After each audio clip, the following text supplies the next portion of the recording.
Every morning when we get dressed, we are reminded of the choices we've made around what we wear and how it affects the planet. Are our clothes new or secondhand? Bought in a vintage shop or a high-end boutique? A fast fashion chain or a charity shop? Are they made of natural fibres or cheap polyester? Is it real fur or fake? Handcrafted or mass-produced in a factory? It can be pretty overwhelming.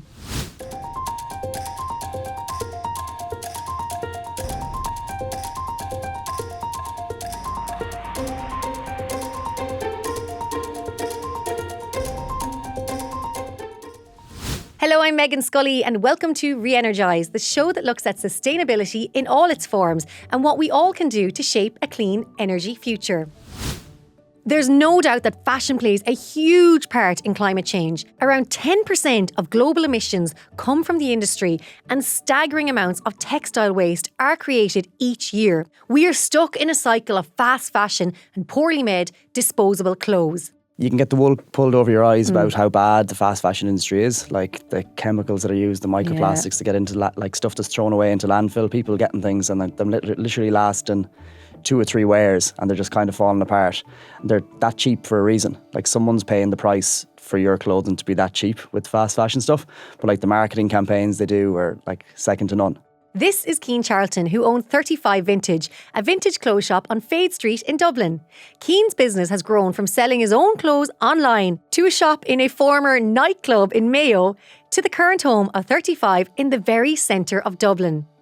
He understands that his shop is a small outpost in a world of huge fast fashion brands, but he is seeing changes in how people are shopping, whether that's choosing vintage clothes, renting clothes for special events, or just buying more consciously. He believes change can start with the consumer. I think it all starts with like us, the shoppers. Like the trends are only trends because we're giving fuel to the fire.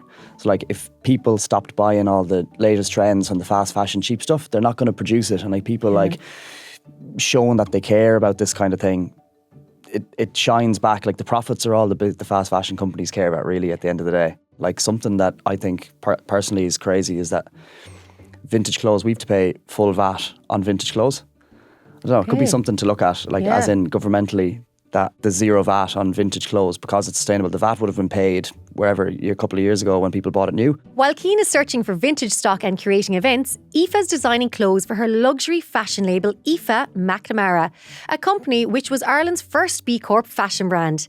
Aoife's clothes are new, but they are made to last, with sustainability at the centre of what she's doing. It's not a straightforward process when you're sourcing materials from all over the world. You know, you're diving into your supply chain, figuring out, okay, if this company are saying they're sustainably certified or got certified materials, say, where are their certifications? You have to contact all these different peoples in your supply chain, in your network, and really get all the proof off them. And it's a really interesting process because, sometimes you don't dive into every single aspect of your business, your water waste, energy, everything. They look into everything, and that's why I love it so much. And it really builds out a bit of a journey for you because in 3 years' time, you recertify again. Aoife recently travelled to Nairobi for a documentary she's making on the fashion industry. Listening to her describe her experiences is eye-opening. Yeah, so it's coming from the global north and there's 900 million tonnes of textile waste going into Kenya yearly and 450 million of them are worthless. So what happens is they come in on bales. They might come in section of denims, in sections of knitwear jumpers, and 40% of them, so they'll go to the market, secondhand market, and then the buyers say will come in, they'll pick whatever garments they want, the good quality garments that they can resell.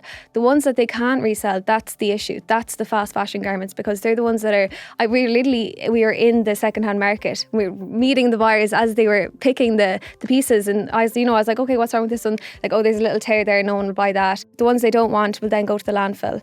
When they get to the landfill, they're all the mainly the polyesters, the badly made garments. And as I said, like once they get there, they'll never biodegrade. And it's horrific. It was 40 acres of landfill that we walked into. People live on the landfill. But as I was saying, 450 million tonnes of the waste that comes in is worthless. So much of this waste is out of sight, out of mind for us as consumers, which is why it's so important to think about the choices we make as well as supporting legislation and other initiatives to tackle textile waste and to make fashion a far more circular industry than it is now. So for more on all of this, to get Aoife's full story on how she got into fashion and what she's working on now, as well as Cian's tips and insights into vintage shopping, you can listen to our companion podcast series, Re-Energize, available now on all podcast platforms.